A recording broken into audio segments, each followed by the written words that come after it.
Қараоба орта мектебі облыстық тіл тұғырым жобасы аясында ұйымдастырылып жатқан қазақ тілімен мақтанамын челленджін Ақтоғай ауданының Махмет Қайырбаев атындағы жалпы білім беретін орта мектебінен қабылдап алды. Және осы челленджді Ақтоғай ауданының Қабдыкәрім Ыдырысов атындағы орта мектебіне жолдайды. Ана тілің, анаң ғой, жан анашың. Одан қуат жаныңа нәр аласың. Күш қуатың сарқылса не боласың? Жоғаласың. Ана тілің аздырып артпайды, қиялыңның көгінде қалықтайды. Ана тілін құрметтей алмаған жан, анасын да құрметтеп жаратпайды. Дархан даламыздың данышпан перзенті Мәшһүр Жүсіп Көпейұлы айтқандай, түркі тілдерінің ішіндегі гауһары қазақ тілі. Мен қазақ болып туғаныма, қазақ тілі мен әдебиеті пәндерінің мұғалімі болғаныма мақтанамын.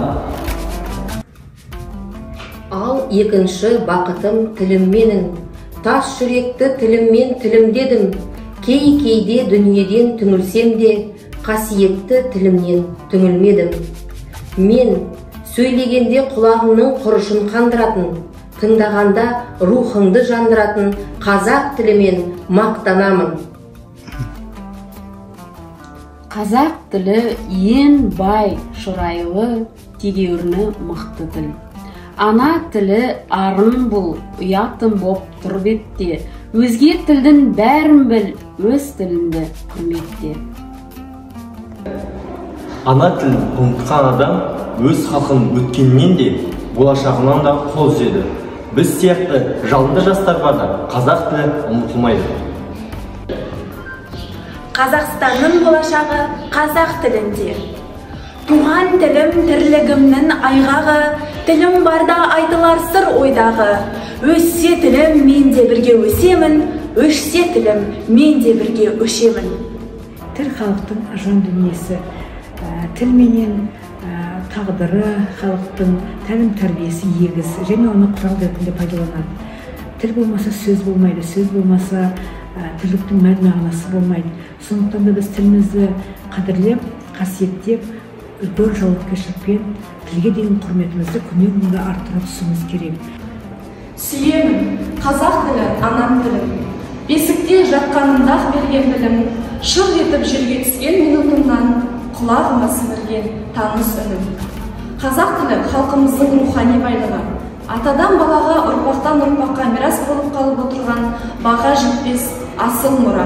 Мен қазақ тілімен мақтанамын. Қазақ тілі сұлулығымен бой балқытатын, тамыр шымырлататын, құлақ құрышын қандыртатын, өткірлігімен қыстаяң тұста ел мен елге медет беріп, адам түгел жағдайдың өзінің аузына құм құятын ғажайып кемел тіл. Тіл халықтың алтын діңгегі. Өзін өзі білетін әрбір халық өзінің туған тілін сыйлап, мақтан тұта білуі керек. Өйткені сол халықтың даналығы, жырлары сол халықтың тілінде жазылады. Тіл қандай ұлтта болса да құдіретті, қастерлі ұғым. Тілі мәңгі жасаған ел ешқашанда өлмейді. Көркем сөздің құдіретін бағалайтын халқымыз әрқашанда сөз қадірін білген. Сөзді кие тұтып, қуатына бас иген. Ата-бабаларымыздан қалған сөздерімізді қазіргі заманның жастары да кие тұтқаны заңдылық.